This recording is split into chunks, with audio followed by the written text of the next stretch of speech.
your emotional state dictates your breathing pattern. So if you're in someone else's electrical field, you might not know you're mirroring their breathing pattern because your body doesn't know the difference between what's yours and what's not. Primal empathy. A lot of studies out there to prove that if you're in the room and someone's holding their breath, you get a little tense and tight. That can be felt from other people. I had one of the biggest breakthroughs of my life when I first realized this. And so me and my wife dart off to the movie theater. This is pre-Fandango. I just reached back to grab my wife's hand. And in that time frame, a woman walked in front of me and I knocked her over. But she got up and read the riot act, trying to help her up. Don't touch me, you piece of dog, donkey, and all the things. We go our way, we get to the theater. My wife's like, you wanna go get us something to drink and some popcorn? So I go back out to concessions and my phone buzzes. I pull my phone out and it was a friend sent me something funny. And I'm feeling joy, and out of nowhere seemingly, I just all of a sudden get anxiety. My brain's like, where's this feeling coming from? And I realize, I'm like, is this that lady I knocked over standing in front of me? And I'm like, no. Is this that? Oh shit. And I ran another little tool. Be in your body, I just breathe, use all of my breath. Is this your emotion, Jaramy? Like a North Pole magnet and a North Pole magnet, for the first time in my life, I was able to recognize someone else's emotions in my body. I realized right then that I take on other people's emotions, whether it's on the phone or in person. The quantum energy field has no bounds of time and space. Welcome, everyone, to the Beyond the Cover podcast. My intent with creating this podcast was to provide a platform where men can speak openly about their journeys with mental health without fear of judgment while doing so. While I, the host, or you, the listener, may not agree with everything or anything that a certain guest says for that matter, my focus is not to decipher what is right or wrong. Rather, it's to gain a better understanding of why somebody thinks and acts the way that they do. And with this understanding, we will begin to make better sense of our own lives and the world around us. So join me as we open the books into these men's journeys and dissect the pages within. Jaramy Wilson, welcome to Beyond the Cover. Grateful to be here, man. I likewise, because you are a very intriguing individual. Specifically to me, because I have gone down a path in the last year or so, a journey towards greater awareness and sense of self. And what do you know?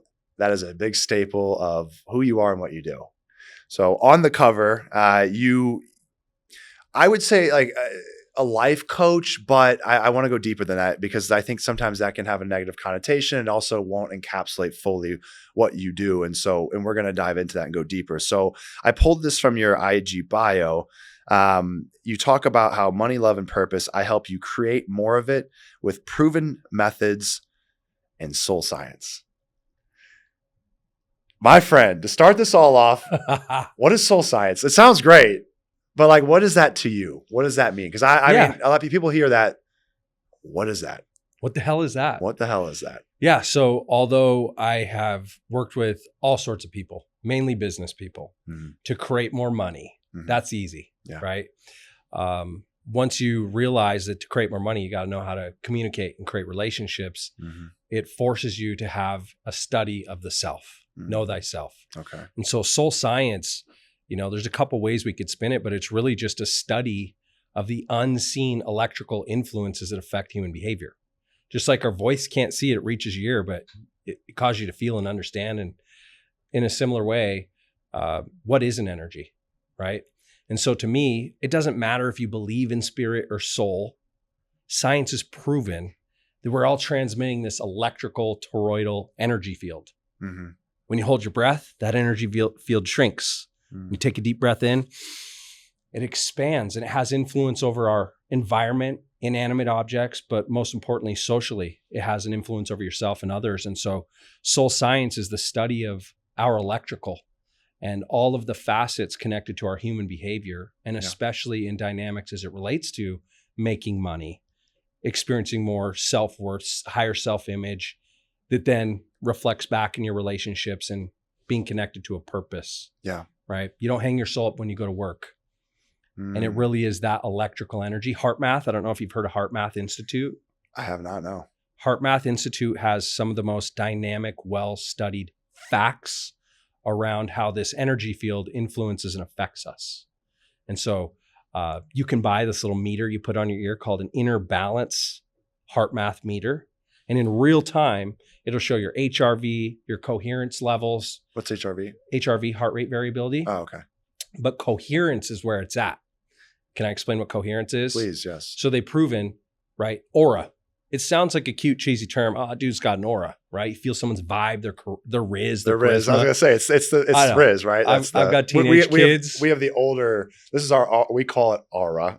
That's the older demographic. The young demographic calls it Riz, which is short for charisma, as I found out. Exactly. Yeah. I've got a 14-year-old girl, 12-year-old little boy. So you know, so you're tapped and so in. I have to learn the lingo, or it's like speaking Chinese at my house. Yeah. But that's the key. It's not just like by chance.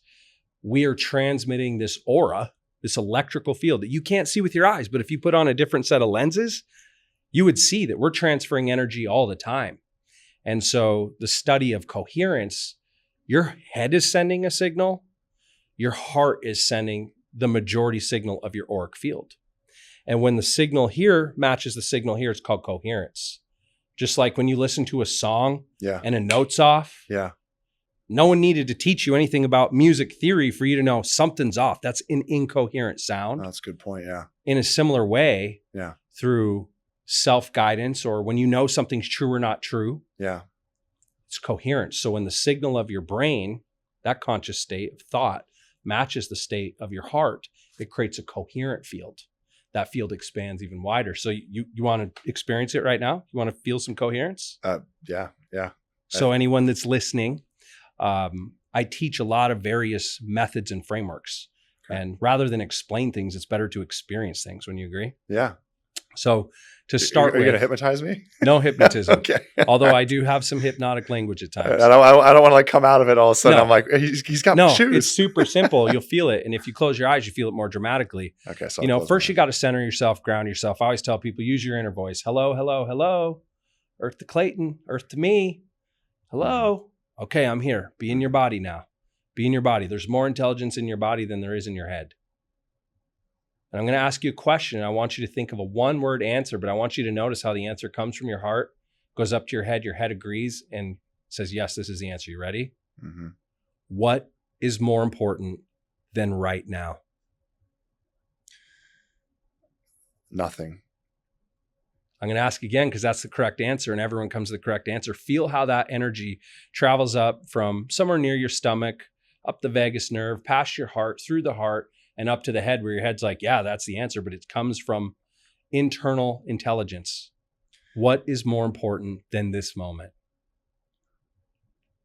Nothing. Yeah, see, that's a coherent answer, right? And that's, to me, what gives somebody an example of what a coherent state is. That's when your soul and your mind agree with an answer.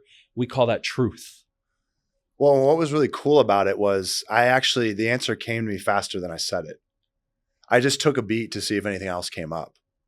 But because I'm so confident in that feeling, and it felt just like, I'm like, I don't have to tell you the right thing. I'm not concerned if I say the wrong thing, because I genuinely have the conviction of I'm going to say what comes up. That's it. And if you tell me it's not the right answer, well, why did it come up? There's an answer for that.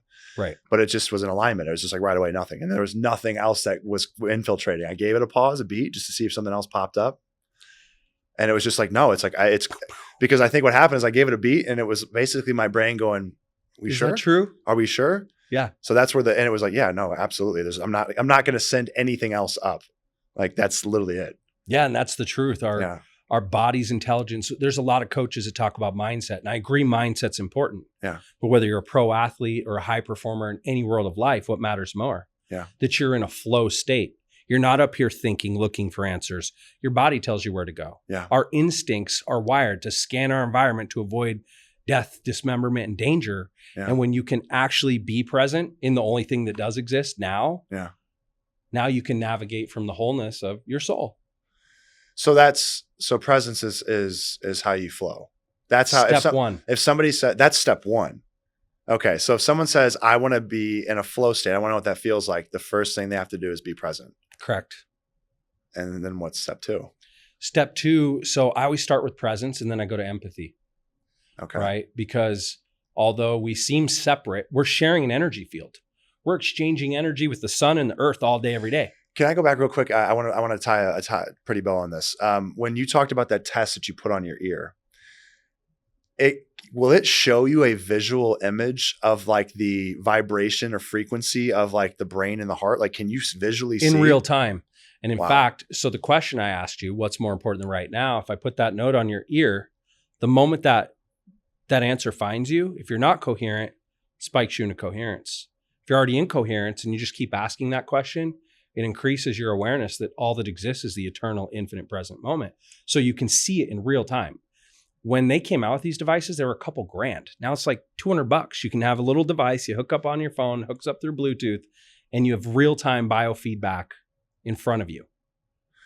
So verifiable fact. And how does it present? Does it show like from a frequency standpoint? I'm just curious because where I can see the application of this is like if you want to check to make sure you're in the right space, is you pull this app up and you basically just put that on the ear, and then you just make sure like that the vibrations match up or the frequencies or whatever the visual imagery that it shows, and that's how you're like, okay, I'm fully present and I'm fully coherent as I have this synergy. Correct. Okay. Yeah. And it'll show you in real time where your HRV is in the moment of thought. That's why I love it so much.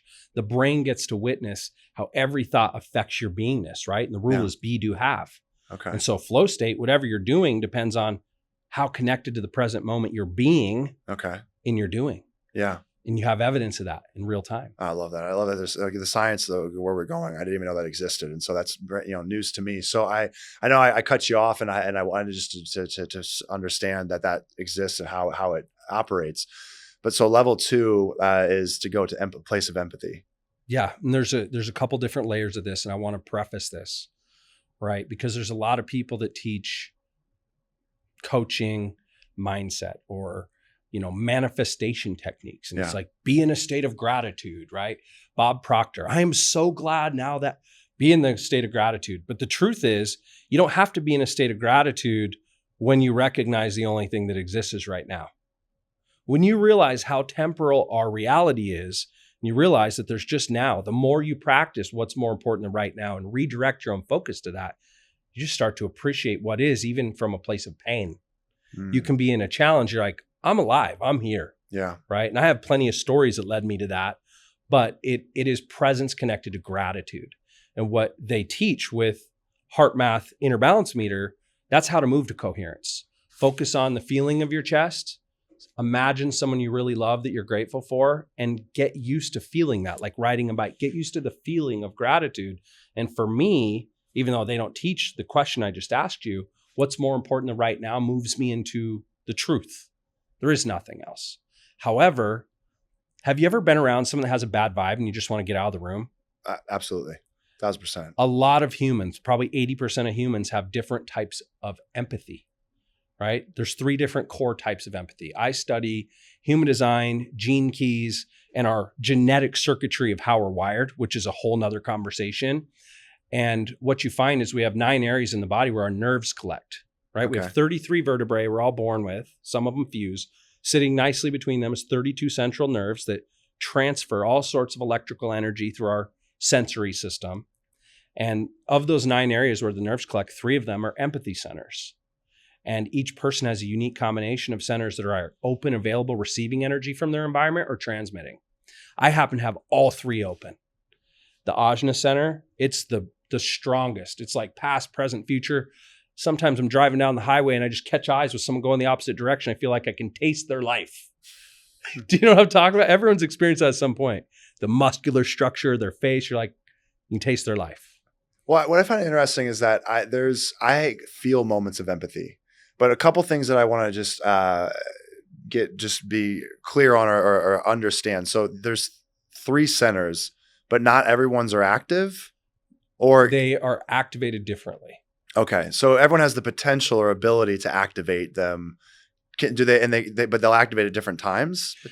It's your genetic personality. It's how you're born, which is a deep rabbit hole. Okay. And for the time, maybe I'll come back for another episode. Yeah, I was going to say, I'll have you on my pod and I'll read yours. Well, because I think that for this conversation, and we're going to scratch the surface today, because I know that you can go deeper than what I can go, for one. Two, like I think that, this stuff can get lost upon people very quickly, because they go, oh, this is some hippie stuff, like this is some woo woo, hippy dippy woo. Yeah, like they get lost in it really quickly, and so I want to be able to like make it make sense, Practical. or like practical, and so I want to keep it at that level, and then of course take a deeper dive, or because again, the ultimate thing is that people will listen to this and they go, oh, I want to go deeper. Well, great, they'll be able to go on your page and they'll be able to check all that out, and then I'll absolutely come on your podcast and we'll dive deep.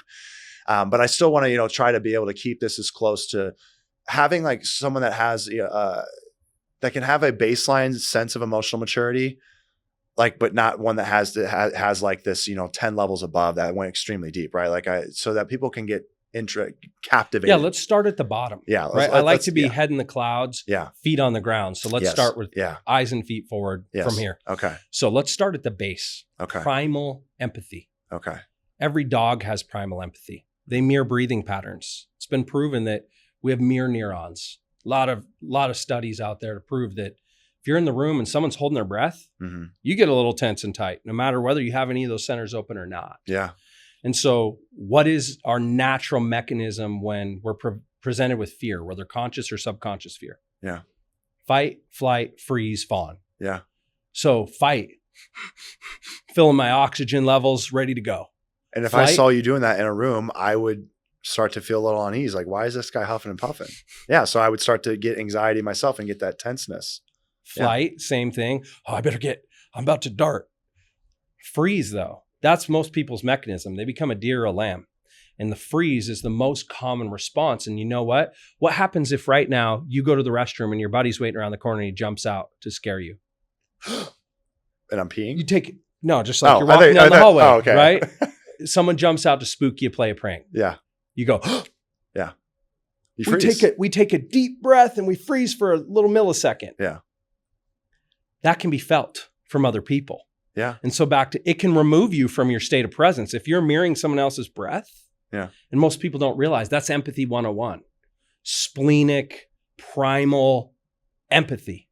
So we mirror other people's breathing patterns. Yeah. That can take you out of presence. Your body doesn't know the difference between someone else's electrical field and your own. Yeah. Like, how come every time I'm around this person, I feel a little nervous? Yeah. For years, I could go sell oil wells. I could go close $1 million deals. But when I first got into coaching and I was closing like $3,000 coaching packages, I was like, why am I so nervous? And I had all these coaches that were like, oh, maybe you need to do some trauma release therapy or some EFT. Like, you need to do all this shit. Until I learned that I have these empathy centers available. And now I'm like, whose breathing pattern is this? I can recognize what's mine and what's not and return to my own present groundedness. And most people that haven't studied consciousness, I highly encourage you just look up the map of consciousness. You ever seen it? I haven't, no. David Hawkins, the most respected, regarded researcher of consciousness, created this scale called the map of consciousness. And it goes from 0 to 1,000 frequencies. 0 down at death. 20 is shame, guilt, all the way up to fear in the hundreds, and so on and so forth. Courage is 200. Love is 500. Here's the crazy thing about it. Every single one of those states of consciousness have a breathing pattern tied to them. Anger. How do you breathe when you're angry? Fast, yeah. Only in the top 15% of your lungs. You're not even breathing into the villi of your lungs. That's why your brain's not getting as much like prefrontal cortex fluid, so you can't think clear. Yeah. When you're angry, you see red, literally. Yeah. When you feel deep shame, sadness, quote unquote, despondency, depression, you only breathe in the bottom 10 to 15%. Think about someone that's really sad. Yeah. I mean, they're even hunched over to where like they're closing off their lungs capacity to be able to expand. So our conscious state of being that removes us from the present moment, your emotional state dictates your breathing pattern. So if you're in someone else's electrical field, you might not know you're mirroring their breathing pattern because your body doesn't know the difference between what's yours and what's not if you have one of these centers open. So that's primal. Okay. Secondary is it's more emotional empathy. It's not primal. Primal is a light switch. Tension or not tension. Yeah. Tight breathing or relaxed. Right? Yeah. Rest and chill or defend and protect. Okay. Then you have emotional empathy, which is every color of the rainbow.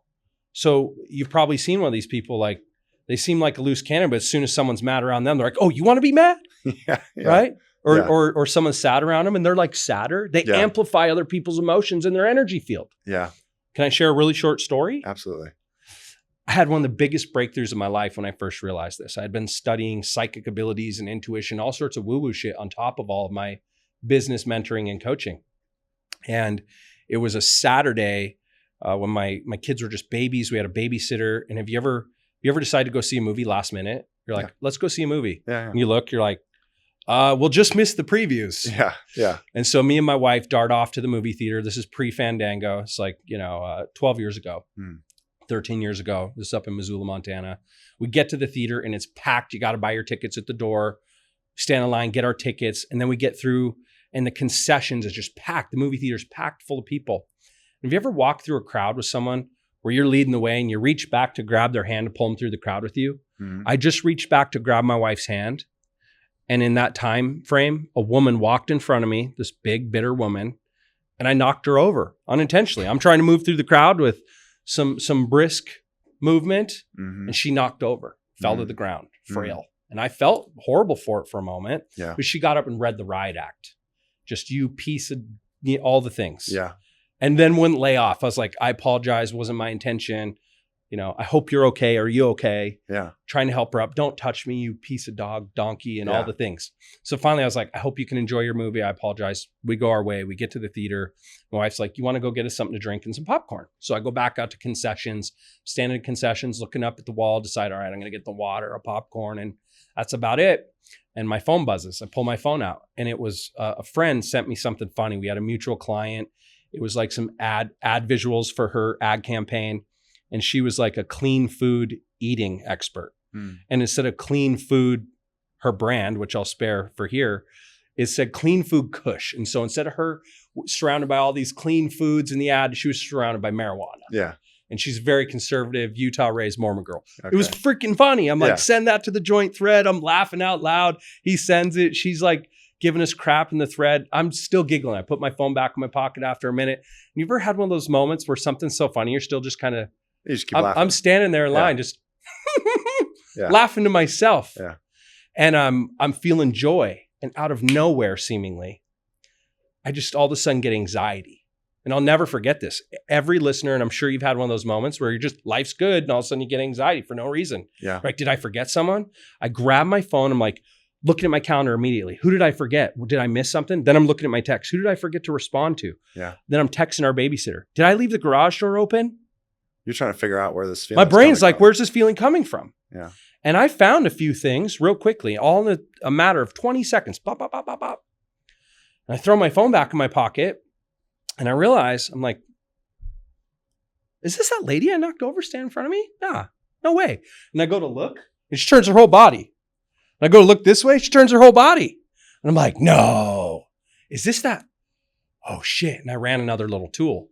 So hello, hello, hello, Earth to Jaramy, silently in my head to get my attention till I'm like, what? What do you need? Be in your body. I just breathe, use all of my breath to reset my emotional system. I literally whisper, be in your body.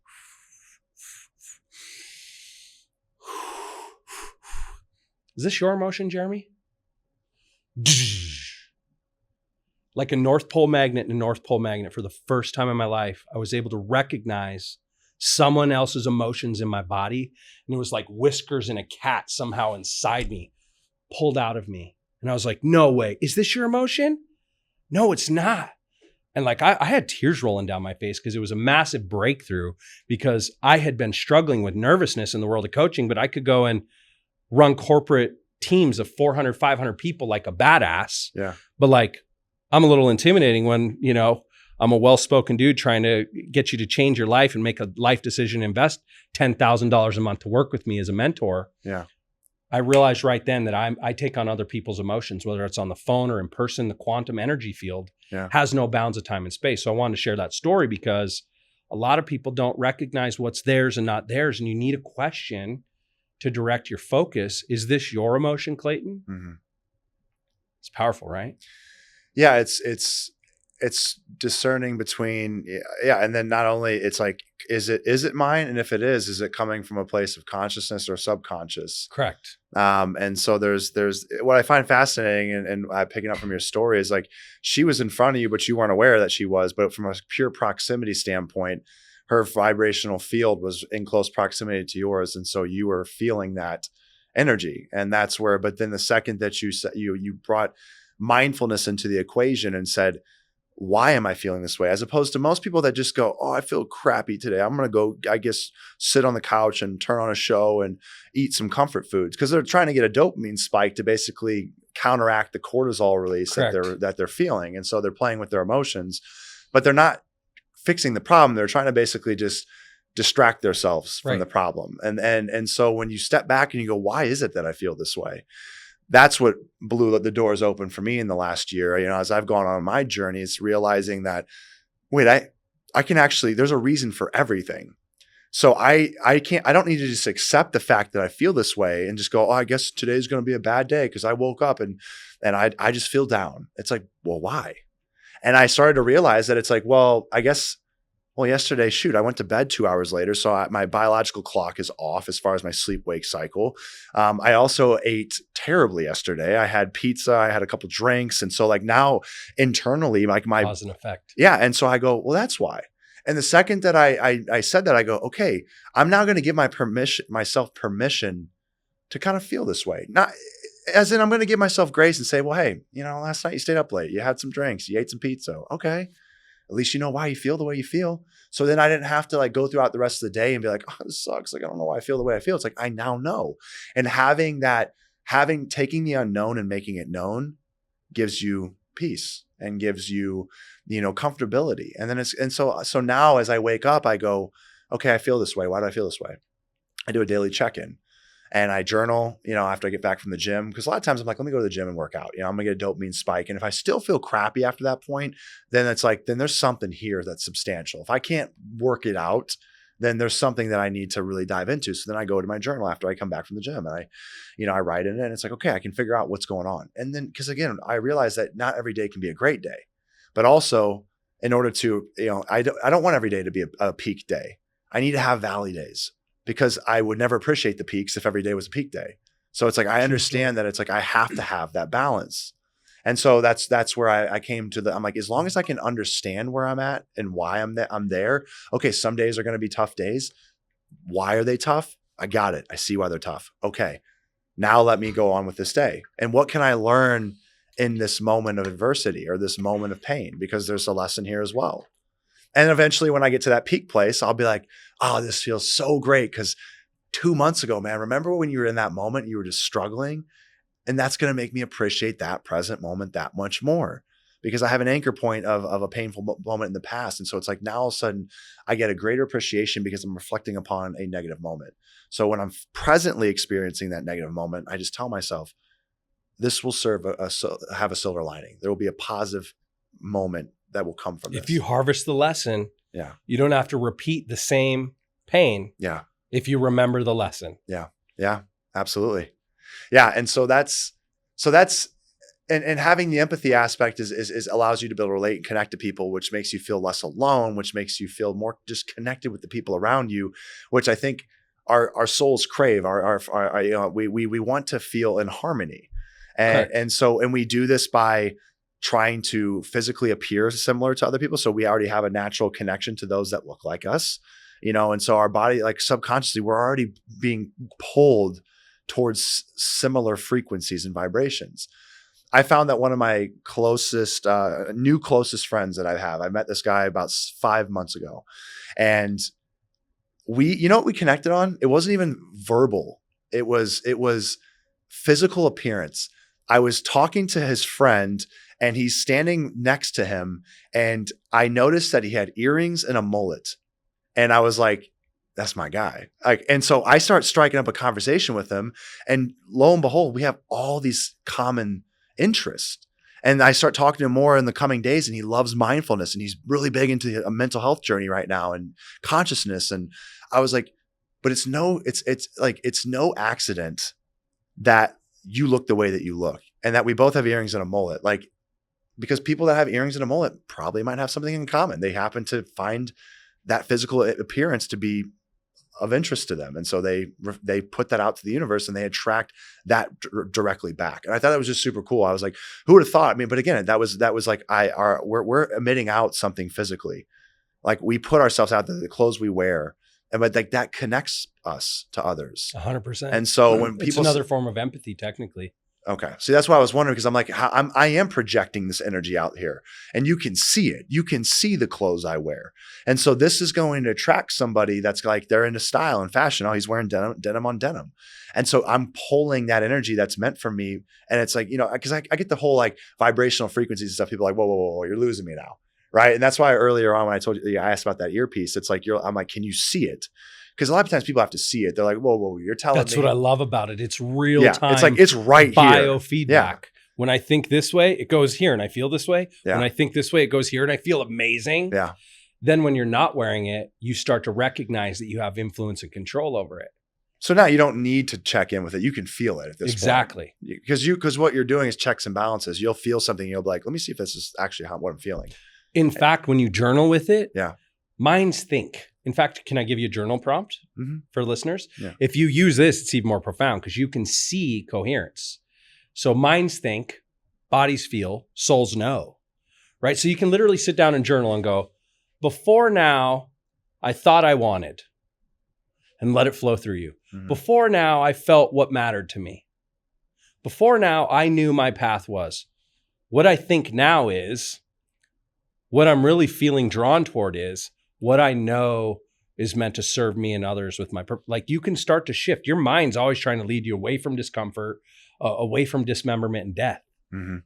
When we follow the mind, you can't discern the other desires of our body. Our body just wants to feel good shit. It wants to, wants to experience its senses. So our body's like, that's why you have so many people sitting in front of TV, visually stimulated to eating, sight, sound, touch, taste, smell. That's all the body wants. Mm-hmm. What does the soul want? Yeah. The soul wants growth. So back to your point, when I experience pain, if I run that through my mind's just a victim. I don't want to feel uncomfortable. How's your body feel? Well, that's not pleasant. I want to avoid that. Mm-hmm. So that's why people stay trapped in their little discomfort areas instead of like you're like, here's this pain. I want to grow. What can I learn so that I don't have to experience this pain? And how can I share that with others? Yeah. Right. And to your point, when you meet someone and they dress similar, they talk similar, they have similar interests, I like to take a little different spin on empathy. A lot of people, when they think empathy, they think pity, sympathy, worrying about other people, like taking on other people's emotions. Yeah. Empathy just means acknowledging other people's condition. Mm. And most often, that's what empathy is. Hey, I see you suffering. I see you hurting. That's all empathy really is recognizing someone else's suffering. Well, what if you're suffering because they're suffering? Yeah. What if they're suffering because you're suffering? My favorite example, let's say you're at Target. And you're like, self-checkout line's huge. Is there any checkers? I got kind of a lot of stuff here. And there's 2 checkers open. One of them looks like a grumpy monkey. And one of them's happy. Which line you getting in? Happy line, yeah. Get in the happy line. Well, what if you realize that about yourself? What if you realize, wait a minute, try it. I love body language. I love studying body language, right? 7-38-55. 7% of communications words, 38% is tonality, 55% is body language. If you don't believe that, flip people off when you leave here. It's a form of body language. See how people respond. Smile at people and see what that does to their physiology. That's still a form of empathy. Yeah. I recognize something feels good and you're drawn toward that. Yeah. And that's why we are drawn toward similar frequency. And it might sound cheesy. Oh, vibe attracts your tribe, but it's real. It works. I can think of, I've realized this when back when I needed liquid courage in order to, attract women at a bar. And I found that on the days where I was staying sober, no women would approach me. Well, because I would like keep a mean mug straight face while I was, in the club or at the bar. And I didn't I didn't want to look at a girl and have her make eye contact awkwardly and be like, why is this random dude looking at me? I was overthinking. Like she's going to look at me and I was up in my head. So I'm like, if I look at her and I think she's attractive and I stare at her, she'll be like, why is this creep staring at me? Like, that's what my brain said. Yeah. It's fear-based projection. So, but then days whenever I had a couple drinks in me, I had that liquid courage, all of a sudden, like I would just be chilling. I'm like, I feel good. And I'd be dancing and I'd see that girl and I'd look at her her and I'd hit her with a head nod or something, or I'd like just smile at her. And all of a sudden I kept realizing, I was like, man, I get approached all the time when I'm drunk. What am I doing, when I'm drunk versus sober? Because all I need to do is replicate it. I don't have to actually be drunk. I just need to maybe act as though I am drunk. Not exactly though, Clayton. You just need to like figure out I don't need to slur my words and fall around and stumble and act like a mess. I mean, I'm also not attracting women when I'm doing that. I'm attracting them when I'm just like kind of chill and relax. And it's like, well, what are you doing, Clayton? Well, you're sitting back, you're sitting there relaxing, you're looking around, you're smiling at people. Boom. That's what it is. And that's what's attracting people, is like they feel that energy and they like it. And it's like, you're not a care in the world. I'm not up in my head overthinking. I'm just existing. And I'm pushing out a sense of gratitude. I'm just grateful to be here. Feeling good. That's what we call it. Just feeling good. Feel good. The music sounds better. Yeah. Everything, you feel good. Yeah. You get that warmth in your body. And people feel that and they go, I want that. So that's what attracts people. They go, I want that. I gotta go have that. Like whatever he has, I want a side of that. He's not in his head. He's present. Yeah. And that's attractive because it's attractive. It's confidence. Be cool if we talk about presence a little deeper. Let's do it. So think of the word presence. Okay. Pre-sense. How do we experience life? So back to what's more important than right now? Nothing. Okay. So how do we measure the now? How does the human body, the human condition measure the present moment? Through our sensory input. Okay. Sight, sound, touch, taste, smell. And we have ultrasensory, extrasensory perception. Mm-hmm. But the majority of the signals going to our brain is what we see, what we hear, what we smell, what we taste, and what we feel. Mm-hmm. So when you show up in a moment without alcohol, without weed, without any of those things to become present, think about it. When you drink, automatically you're more in your senses. You notice the colors around you. You're not in your head. You're here in the moment. Yeah. Smoke a little weed, all of a sudden the music sounds great. All your senses are amplified. Yeah. So what if you just use questions? What do I see right now? If I could shut off all my other senses, I practice this because I get I have 3 kids. So like going to a restaurant sometimes is like overstimulating. Yeah. All right. If I could hit mute and only focus on what I see, what do I see? What do I see that's red, orange, yellow, green, blue? All of a sudden I notice everything in the room. Mm-hmm. I'm very present. Yeah. What do I smell? What do I feel? It's nice and warm in here. I got some nice comfy clothes. That's all presence is. Yeah. How many senses are you present to in the moment? Yeah. And that's why liquid courage in most cases offers people the ability to sedate the mind, to be in the body, to be present. Yeah. So you see that girl across the room, you're not thinking, oh, what if she thinks this? And it's, I'm here. How are you doing? Yeah. Hey. That's it. That might be the only thought that goes through my head. Yeah. Hey there. And even when I would go up and talk to those girls, I don't have this, again, sober me used to be like, what am I going to say? What's the first thing I'm going to say? What if I say something and she turns and goes, what do you want? And I'm like, and my brain's going through all these cycles. Like, okay, what happened? Okay. So plan B will be this, plan C will be this, plan D will be this. And when I'm drunk, I would go up to girls and I would literally just be like, hey, and I would just sit there and stare and look at them. And it was like, I didn't have to say anything else. And in a way, like I could feel that vibe. They're like, hey, and you're like, and then the response is like, how you doing tonight? And I'm just cheesing. And so automatically they're like, they're probably like, this guy is drunk, but it's so innocent. And they're just like, they find it, to be charming. And like, this guy is just chilling. Like he's not, hey, I didn't want to interrupt you. I just saw you with your friends over here. And, it's like, they're like, oh, whoa. To your point, they feel that energy. Like, whoa, chill, relax. People want to be around people that are feeling good. Yeah. When you're around someone that's feeling good, chances are it's going to rub off. You're going to feel good too. And that's the whole point. Yeah. And you don't have to tell people, I'm feeling really good. How are you feeling tonight? No, they can just feel sensed. They can just feel it. In that moment, I'm just like, I'm good. How you doing? And they're just like, this guy's feeling good. They can just, and they like that because it's just like, I want to feel that way. I want to be vibrating at that frequency. And so I didn't ever think when you said like break it down to pre-sense, I'm like, I've never had that broken apart, but it's like, it's basically, being there and feeling every emotion as it comes up. But like in order to feel it, you have to feel it right when it happens. So you almost have to be ahead of it. That's why pre-sense. You have to be ahead of the Before sense. I get to this moment, how aware am I going to be to my senses? Sight, sound, touch, taste, and smell. Yeah. Can I focus on the silence between this person's words while they're talking to me? And all of a sudden people are like, man, you're really present. Yes, I am. Yes, I am. Yeah. And here's another interesting fact, memory. Do you know where all your memories are stored? On your senses. Think about it. That's why you hear a song, sends you back to that moment. Yeah. You smell a food, you remember a memory of childhood. All of our memories are stored first on our 5 senses. Yeah. So being present allows you to remember more, retain more, and actually experience more and create more moments of memories with others. Yeah. Yeah. You're more memorable. Yeah. I mean, you make a great point. I mean, whenever we face a really traumatic experience, we get a cortisol dump.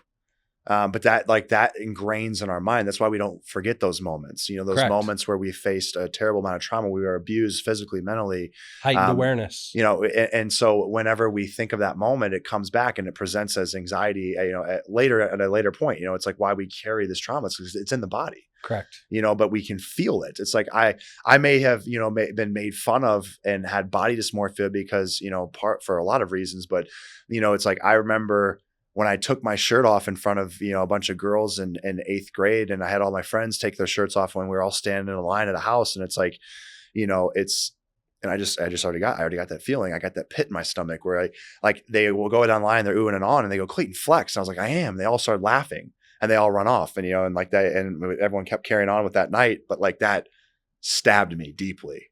And even it's not as intense as it used to be, but as I talked about it, I even felt for a split second like that pit in my stomach come back, where I was like, ugh, because I feel that, because you remember the senses that were stored in that moment. I remember that moment. I remember standing in that line. I remember the faces in the room. I remember the house, and I don't remember hardly anything from that period of my life, but I remember I could put myself right back in that position. I remember exactly how my body looked.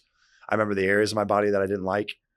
And I remember the feeling of not feeling good enough. And it's like, it's all hardwired there. And that was 8th grade. I don't know. It was 13, 14 years old. And I'm 31 now. And I can still feel that moment. And experience it in real time. Yeah.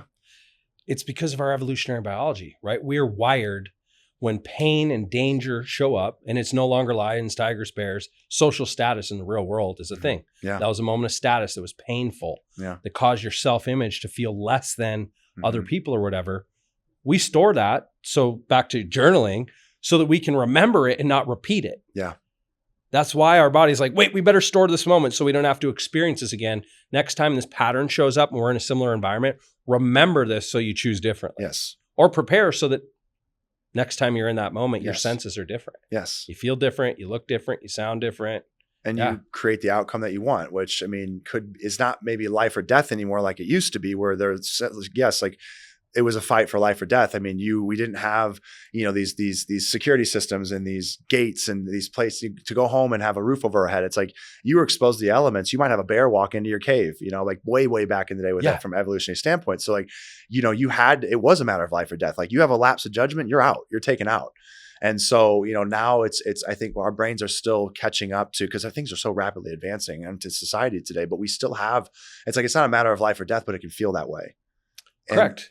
And so we put up walls. That's why people have walls. That's why people have insecurities when they're out trying to meet their future spouse. Yeah. Because back in the day, you were walking through the forest and your friend got eaten by a tiger. Yeah.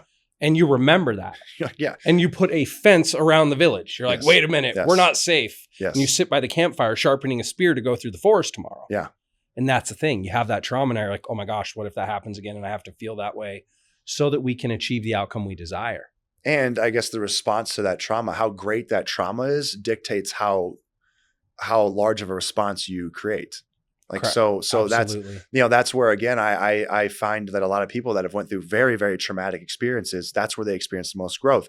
I'm forever grateful for the most traumatic experiences that I've ever had, because they all occurred in the last 3 years or so. It was, getting subjected to online criticism by the millions, and by being watched, my dating life projected out there for everyone to see. And it's like, I got hit with so much adversity and so much criticism at once that I went to the deepest, darkest valley. But that's where, again, that feeling, I was like, I have to drastically change. I cannot recreate who I am, because who I am is not even who I want to be. It's just the version of myself that I created that I thought was going to trick people into thinking that I was successful. And it's like, this is not the real you. This is a facade. You don't even love this person. So don't build this up. I had the option when people broke me down into a bunch of pieces. I had 2 options: build back up the same thing that you had before that people broke down, or build up a new version of you. And I was like, well, if I'm broken into pieces, and it's going to take the same amount of effort to build both back up, I might as well build up the real version. And so now I look at it, I'm like, man, I've never been more authentic. I've never had more self-love. I'm so grateful. But it's because I experienced such a large traumatic response that extended over time that it's like my reaction to it was, we got to do a lot of work. So like that gave me the drive to work and show up day in and day out. And I think there's a lot of people that are like, well, I want to have, this change, occur in my life. And it's like, well, you're not creating change because the pain of staying the same is not greater than the pain of change. And that was something that someone told me one day that it clicked. I'm like, whenever the pain of staying the same becomes greater than the pain of change, that's when you change. Absolutely. So I love this. Can we talk a little bit more about that? Yes. I love have you ever heard the story of the farmer's dog on the deck related to what you just shared? Yes. I think you remind me. I feel like I've heard it once. So there's a gentleman, has his neighbor come over, say, hey, why don't you come over to the farm, sit with me on the porch and chop it up? It's like, okay, I'm going to go hang out with my neighbor. Yeah. And they're sitting down talking just like you and I are talking now. Yeah. And the dog on the porch keeps whining, making weird noises. And he's like, what is going on with this dog? Yeah.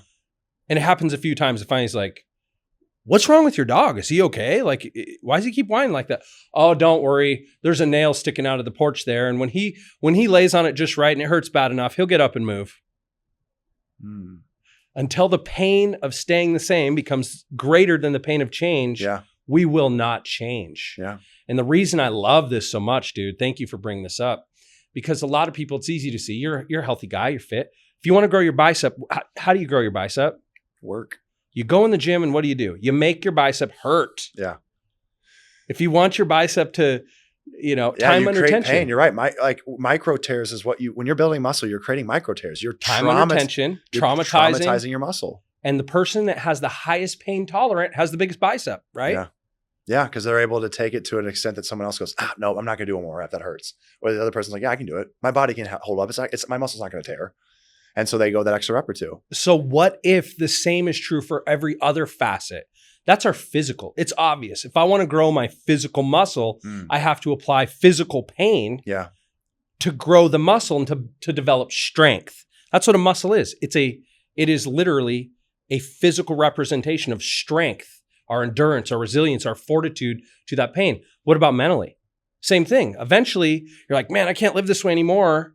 Well, eventually you're going to get more and more resilient, and you build mental strength. How? Yeah. By putting your mind in an uncomfortable situation. Emotions, same thing. Yeah. You put yourself in enough uncomfortable situations emotionally, having your whole life and your dating life on, steroids, public exposure. Yeah. That's going to be emotionally painful. Guess what? Yeah. Forces you to change things and grow stronger emotionally, both to handle the criticism and the praise and that level of self-reflection and external projection. Yeah. But then when we get up to social, 8th grade, social pain. Oh, I experienced social pain. Now I'm going to grow social muscle from that, and I'm going to learn how to interact better. Yeah. Or the imbibement at a bar, liquid courage. Yeah. That's painful. I'm tired of being drunk. And the next day I feel like when you hit about 30 and you're like, it's not a hangover. It's like a hang week. Yeah. It's a whole week. Yeah. But my favorite conversation actually was Tyler Hall pulled it out of me. He kind of, in an ethical way, bait and switched me on a podcast and started asking me personal questions about my traumas. Yeah. And when I talk about physical pain, I'm kind of pieced together. I've experienced some physical trauma, some mental, some emotional, extreme traumas, right? And so the conversation about soul, how do you develop spiritual muscle? What if every single thing we go through that's uncomfortable on all those planes, physically, mentally, emotionally, socially, even financial pain? Yeah. How do we develop spiritual muscle? Well, if it hurts and you can harvest the lesson from it, I don't know who you pray to as a listener, but hey, creator of all that is, if I chose this and you chose this for me to grow, well, what do you want me to learn so that I can grow from this and not just escape this and be a victim of this? Yeah. But how can I tolerate, become resilient and fortified so this feels like nothing? Just like at the gym, when you start out lifting weights, it's heavy. Yeah. But enough pain, enough consistency, it feels light. Yeah. Spiritual muscle. Yeah. Well, and eventually, I mean, you get under that weight and you don't go, oh my gosh, what if this weight causes me to tear a muscle or collapses? What if I can't lift it? Over time, you're like, okay, and after I've lifted this 100 times, I know I don't even think about it. I pick that weight up and I rep it, and then I go to the next weight. It's like breathing. And yeah. I mean, we know that like we don't have to think about it. Breathing just happens, so we don't ever like get concerned that all of a sudden I'm going to stop breathing. It's like, well, I don't have to think about it. It just goes. So I don't even like pay attention to it ever. But it's one of those things where I also think too, what you're tiptoeing on or what you're addressing is that it gives you, what you just mentioned gives you a greater sense for pain, and it allows you to shift it in that moment to saying, why me? Why is this happening to me? To someone told me this once is you go from why is it happening to me to why is it happening for me to why is it happening through me? And I noticed that I used to have the victim mindset whenever something was painful. I'm like, and the Bachelor experience, I was like, why did this happen to me? Like, why? Every Bachelor is supposed to be a life changer for the better. And I was one of the most polarizing Bachelors and one of the most least liked Bachelors. Why me? And I had victim, mindset. And I was like, I crawled myself into a corner for about 6 months of my life to 6 months to a year. I was like, this isn't fair. Like, life's not fair. And I guess I'm just always meant to not be good enough. But then, I started to switch into, okay, wait, why is this happening for me? Like, there's some type of lesson here that I can learn. And so I'm like, okay, so now I can learn something and become better. And that was the for me stage. Okay, so what can I pull from this? Well, this is going to build resilience. Okay, so I can become more resilient for whatever further comes in my life. And what do you know? What came further in my life? A false pregnancy accusation, as if the Bachelor, crap wasn't bad enough. And then I get hit with a false pregnancy accusation. But you know what? Because I had the Bachelor experience, I said, dude, if I can get through that, I'll get through this. And I did. So again, why I was now able to say, why is this happening? Why did it happen for me? But then the next step that I was able to traverse was, why is this happening through me? And I realized that I became a beacon of light to others, and I gave them hope that, like, if this guy can get through all this, get kicked and knocked down into a corner, go through the Bachelor experience, get torn to shreds, be told to kill himself. Like, people were commenting in on my page telling me I'm ugly, that I suck, that I don't deserve love, that I should kill myself. Like, everyone's watching this and watching me get beat to a pulp. They had a kids choir on the next Bachelorette season singing Clayton Sucks, and I'm getting kicked kicked while I'm down and kicked. And then all of a sudden I come off the show and I get, a false cheating accusation, which I disproved. Then I get a pregnancy accusation, which I end up fighting through. And I realized that I was like, Clayton, this is all happening through you. You're giving people hope, because I've had people DM me like, with your resiliency has given me has made me realize that, like, I can push through the things that I'm pushing through. And so I was like, that progression from 2 to 4 to through. And it's like, but it all came through having understanding that pain was inevitable, but pain was also meant to grow not only me, but then others as well. And so now whenever I experience pain, I don't go, oh, woe is me. I go, okay, this is going to impact either just me or others as well. But like, I have to find the value in this. So I appreciate this pain. Doesn't mean I want it. Like, I don't want to be in pain, but when I feel it, I'm like, all right, there's growth here. So let's buckle down and just push through it. And you'll get out. You've gotten through all these bouts before. Why, you'll get through this, so it's just like, having an appreciation for pain is, I think, something that most people can't fathom. Why would I ever want to subject myself to pain? It's like, well, because that's where the greatest life lessons are. That's where the greatest growth occurs. That's the difference between pain and suffering. Pain, when you see it as growing a muscle, spiritually, mentally, emotionally, whatever it is, that's not suffering. That's a gift that you can be grateful for, right? I love the phrase, smooth seas make for horrible sailors, right? Smooth seas. I've never heard that. But. Smooth seas don't make master sailors, right? What's the quote? The quote is officially, smooth seas don't make skillful sailors. Okay. And so, like, if we were born to a creator that wants us to be strong and an inspiration to the people we're here to lead, of course we're going to have waves. Yeah. And you can either be a whiny complaining this is happening to me, or you can be like Lieutenant Dan on Forrest Gump and be like, bring it on, right? Yeah. But you said something I want to touch on, and the biggest key, I believe, that separates people from suffering and being a victim of their pain is thinking about themselves only, right? We live on a planet with 9 billion people. And what you just said, how many people shared with you that like, hey, watching you go through this and grow through this inspired me to realize the shit I'm going through, I can get through it. Yeah. I think that's how you accelerate the gap. Because all of us, it's like that famous quote that any trauma with time added becomes a comedy. Well, what if we could just, instead of like years later where we're laughing about some ugly stuff in 8th grade or whatever it is, we're like, oh, that actually served me. Yeah. It's that word. Service. I love the word service. Serve us to serve them. Right? I love wordplay. No, service. And I love that too. I like, because the words, you make the words mean something more than what most people will just hear service. You hear serve us. Like you take a word and you make it bigger by basically accentuating the syllables. I love the study of phonetics and words. I love it. Yeah. So think about that though. If you're going through some hard stuff and you're like, why is this happening to me? And it's uncomfortable. I'm not saying don't bitch and complain, but do it for 5 minutes and then get over it and shift your mind with questions and go, how can I use this to serve future me? Yeah. How can I remember this and not repeat this mistake? But wait for it. If you really want to close the gap and go from while you're in the pain to loving it. Yeah. One of my favorite phrases a friend shared with me, whatever happens, let's use it. Yeah. Right? Let's use it to serve us. And so that's the point. Asking yourself, how can I use this to serve others? By my example or by a lesson?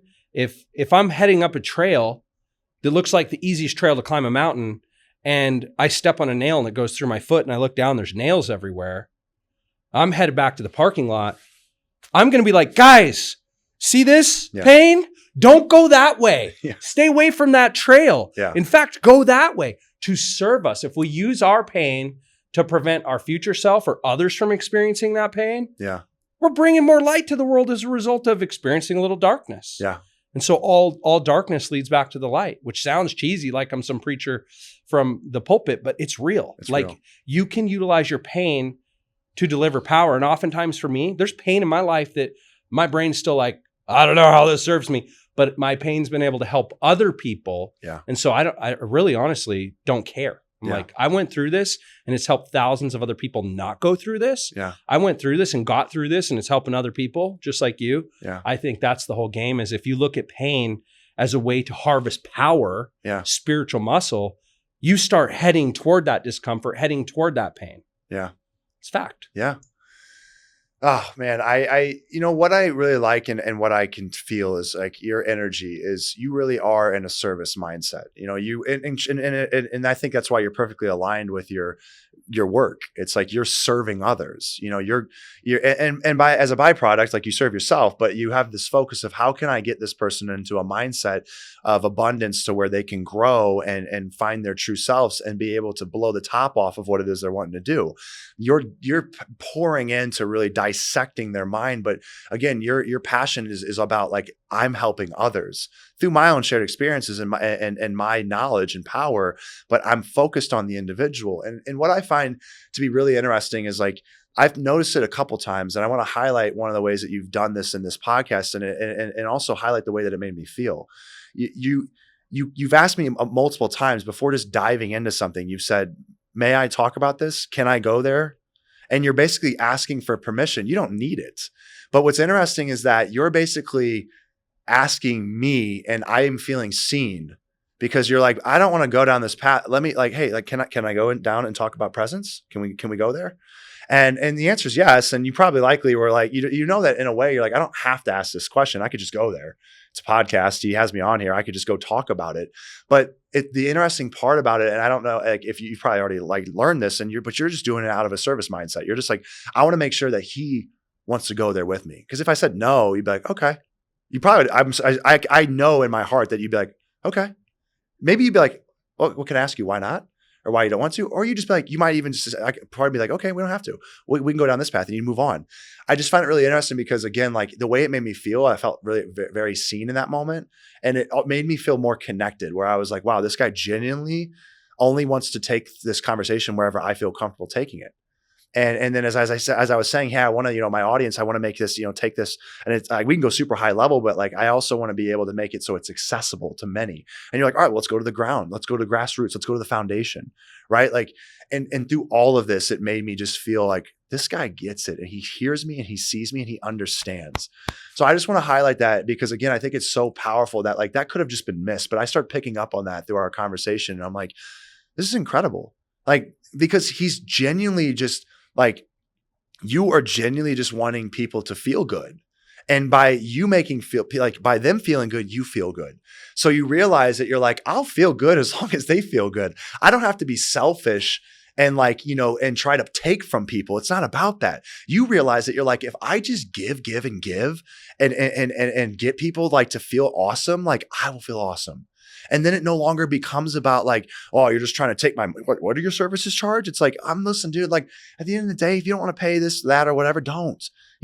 I'm genuinely just like want to make, my life work. But when I stop focusing on like, how can I get what I need to get in order to get somewhere? It's like, no, how can I give people what they need so they can pour back into me? Because that's the best place to be. Like when people feel that they're trying to, like they can feel you're trying to take from them. Oh, there's givers and takers and matchers. Like I had someone tell me that recently, and it's so true. Now I can discern who's a taker right away. And I do not interact with takers. Life gives to the giver and takes from the takers. Yeah, because the takers might take from you. You might take from me once. That's it. And now I'm at the point where I'm like, you won't even take from me once now, because I know what a taker, how they act. 100%. They're looking like, what can I get out of this guy? And I can feel that energy. I'm like, I know what you're trying to get out of me. You want my status. You're not going to roll with me to the restaurant tonight. I know that you're just using me. So no, we're not going to go take that trip that you want to take. Let's go to Vegas and ham it up. No, you just want to be seen next to me and get all the benefits. Status signal. And what am I getting in return? Nothing. You're draining my energy. You don't possess anything that like, you don't give me anything in return. But like the givers get it. They're like, I just have to find the right people to give to, and I will pour into them. And I'm not thinking about it, but by naturally, like the way of energy transfer, if I give them an abundance, they're like, I feel so great when I'm around Jaramy. I want to give back. Hey man, how can I help support your vision? And that's where like, that's the best place to be. Because it's like when you're pouring into people's cups before you know it, like it's hard. And don't get me wrong, I'm sure you've had moments where you're just like, oh, like, dude, I'm pouring into people. And I'm like, my cup is like, it's like I only have so much to pour. You can't give that which someone doesn't want to receive. Yeah.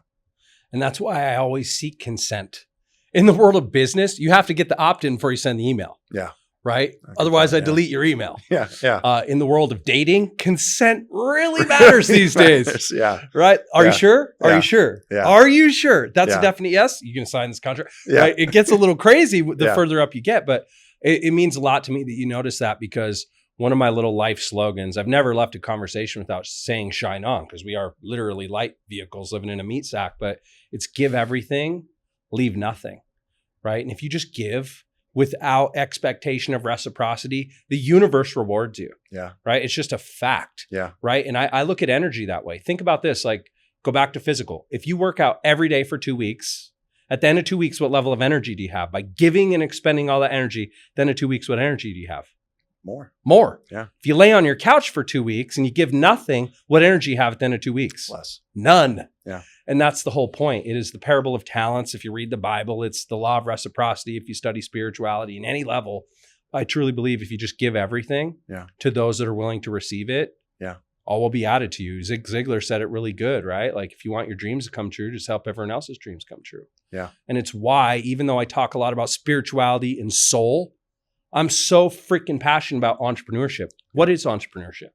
Solving problems and eliminating pain and discomfort from people's lives at scale. Yeah. And so if you think about that, compassion, empathy is just acknowledging pain and suffering. Yeah. And other things, just acknowledging a state. Compassion is wanting better, wanting people to feel better. Yeah. Someone chops their finger off or they lose a loved one. I can't give you your finger back. Yeah. I can't give you your loved one, but I can make it clear I want you to feel better and be there to help you feel better in the areas you can. Yeah. And so it means a lot to me to be noticed, and same thing, feel seen, because that's who I am. Yeah. Yeah. And again, I think too, though, like what you're describing is when you just give and give, like a lot of people will hold back from it because they have a scarcity mindset. It's the scarcity versus abundance mindset.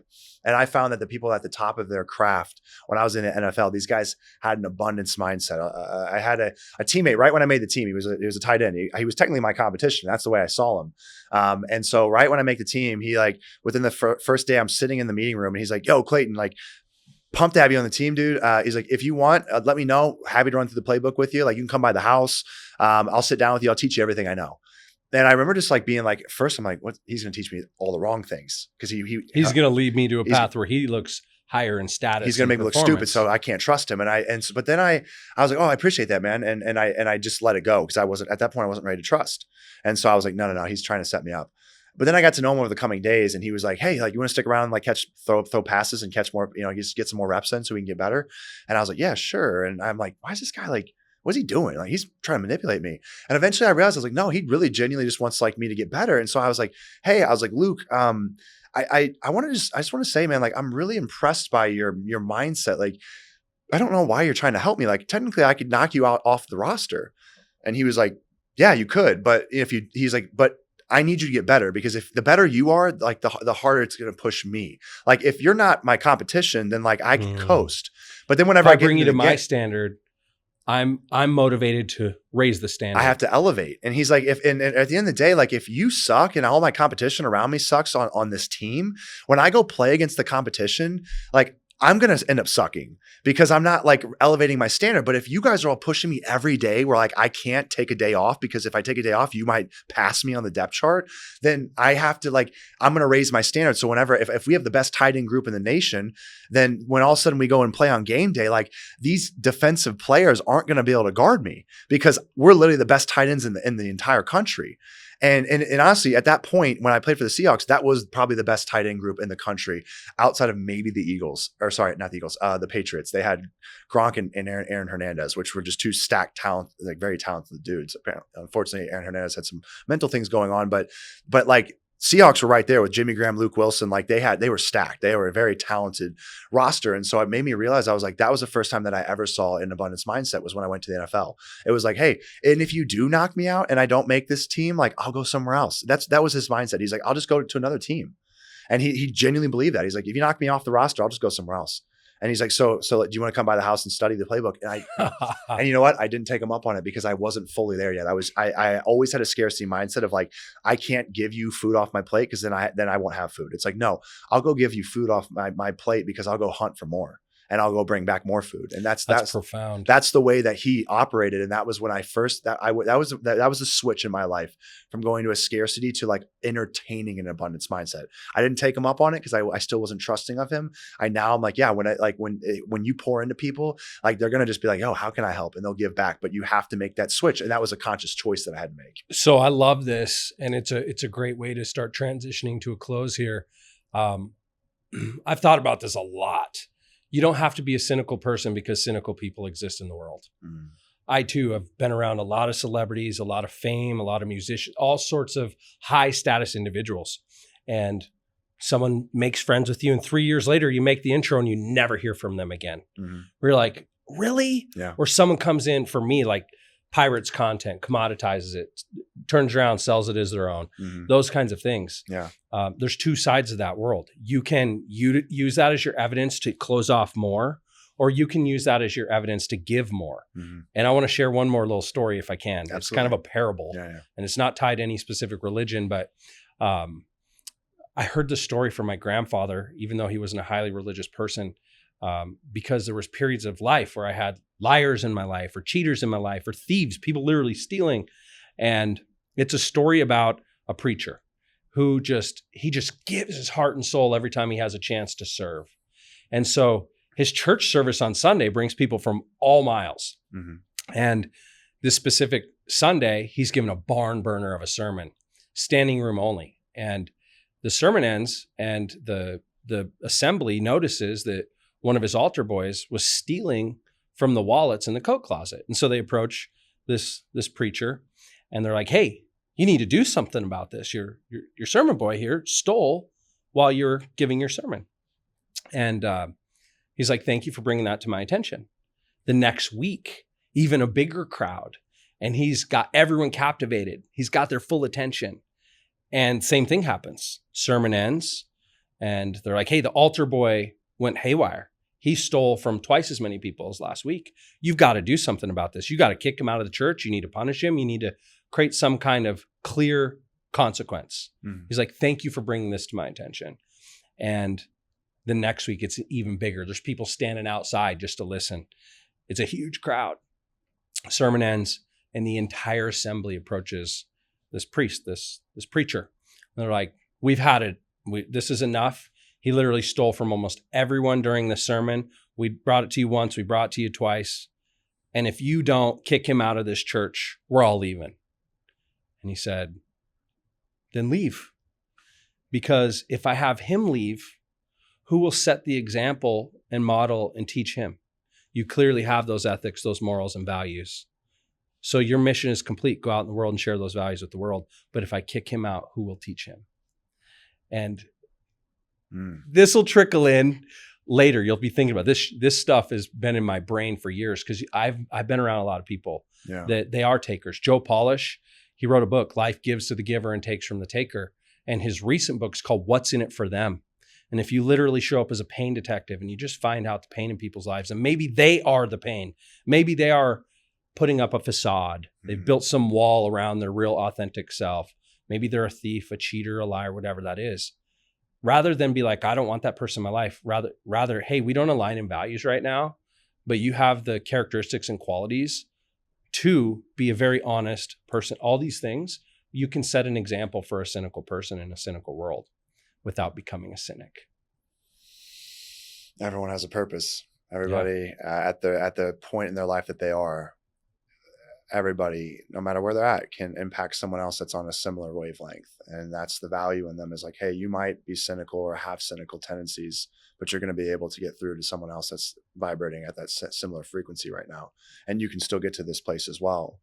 But we need you on this part of this journey to teach that lesson to that person, right? Because we're all pulling each other up. If we believe that to be true, that we all have that genuine, that purpose to serve. And it's like, hey, I will do this, you'll do this, and we'll all grow together as long as we allow the flow to happen, as long as we're not creating active resistance. Let people be as they are and course correct where you need to, but also check in with yourself and understand, like, what role do I play? And what am I supposed to give to this world? Jaramy, oh man, this is where, again, like, hour-long podcast to me, I'm like, I know, are not self-serving. I was like, this was, but you know what I love about it? It's the tip of the iceberg, which just means we're going to have more conversations, which I absolutely will love to do. I think that you just have a wealth of knowledge. And so there's so much more that we didn't even dive into of the inner workings of who you are and why you do what you do and the things that you know. So for those that want to get a jump start before we have that next conversation down the line, and they're like, hey, I want to learn right now, like, he's got me captivated, where can people find you? Find me on the gram. I've recently committed to really go in on socials. Okay. I have 3 kids, so it's often a detriment, but at Jaramy Eugene Wilson, at Jaramy. I go by my full name. Mm-hmm. There's a reason for that too. Mm-hmm. Eugene Wilson on Instagram. This was a pleasure. I'm honored. Feel like I got to, build a new brother, a new bond. Absolutely. I'm looking forward to breaking some bread and, hitting some hikes and going deeper. That last piece really hit me. And I know we went on a little bit of a side venture, but truly the thing that I always enjoy about these conversations is reminders of our core principles, our values, our guidance system, to not just like find our way back to the light when we're in the darkness, but to be the light. Mm-hmm. And that last thing you said, I want to put like a little period on the end of the sentence here. All people are teachers. And there's a lot of people who are like, oh, there's so many dark people in the world. And back to that cynic conversation. Most people teach you what not to do and remind you of your own morality, your own values, your own principles. And it was an honor to get to share some of mine with you today. Absolutely, appreciate you, man. Brother. Thank you so much. Yeah. And always, do I have permission to share one last little closeout? 1,000%, man. So 2 very important questions that most people realize later in life that they've spent most of their human behavior trying to answer, like, who am I? And why am I here? Mm-hmm. Right? Who am I on this earth and why am I here? And beyond the titles, the roles, all of those things, I just want to shift for you and anyone else here when you're lost in that moment, like, oh, what does this mean about being accused of this? Who do people see me as? What's this say about who I am? Oh, wait, some of this is true. What's that mean about who I am? That question matters less than the question of what am I? And the why are you here? What if you aren't here just for yourself? What if you are truly sent here to answer prayers, to solve problems, to save other people pain by going through it yourself? Well, the answer is what you are is a divine electrical instrument living in a meat sack that has influence over your environment and other people. And the reason that you are here is for them, for us, right? Back to that, serve us. What if you're here to serve us as humans? And that's where meaning comes from. When we take our pain and we apply it in purpose and service to our future self and the other people that haven't gone through that pain before. I really, truly believe that if you remember what you are and the reason you're here is to serve, life's a lot easier. So you are a divine electrical being. You are not your thoughts. You are not your emotions. You are the soul in control. Shine the fuck on. Shine on. Jaramy, thank you so much.